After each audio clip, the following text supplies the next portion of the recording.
വന്യമൃഗങ്ങളെ പ്രകോപിപ്പിക്കുന്നത് 3 മുതൽ 7 കൊല്ലം വരെ തടവ് ശിക്ഷ ലഭിക്കാവുന്ന കുറ്റമെന്ന് ഇടുക്കി ജില്ലാ കളക്ടർ വി വിഘ്നേശ്വരി.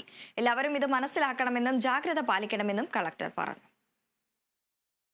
വന്യജീവി സംരക്ഷണ നിയമത്തിലെ ഉപവകുപ്പ് 9 പ്രകാരം വേട്ടയ്ക്ക് തുല്യമായിട്ടാണ് വന്യമൃഗങ്ങളെ പ്രകോപിപ്പിക്കുന്നതിന് കണക്കാക്കുന്നത്.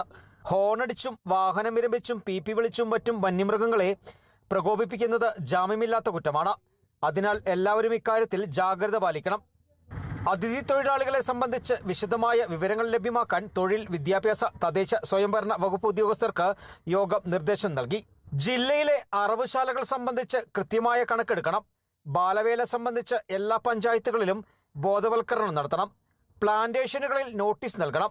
ശിശുക്ഷേമ സമിതി, തൊഴിൽ വകുപ്പ് ഉദ്യോഗസ്ഥർ പരിശോധന നടത്തി 15 നാളിനുള്ളിൽ റിപ്പോർട്ട് നൽകണം. മഴക്കാലത്തിന് മുൻപുള്ള ശുചീകരണ പ്രവർത്തനങ്ങൾ ഊർജിതമാക്കണം.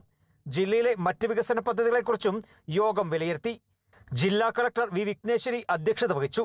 ഡീൻ കുര്യാക്കോസ് MP, ജില്ലാ പഞ്ചായത്ത് പ്രസിഡന്റ് രാരിചന്ദ്രൻ അങ്കുന്നേൽ, ഡെപ്യൂട്ടി ജില്ലാ പ്ലാനിംഗ് ഓഫീസർ TP സുദേശ്, മറ്റുദ്യോഗസ്ഥർ എന്നിവർ പങ്കെടുത്തു. Kerala vision news, Idukki.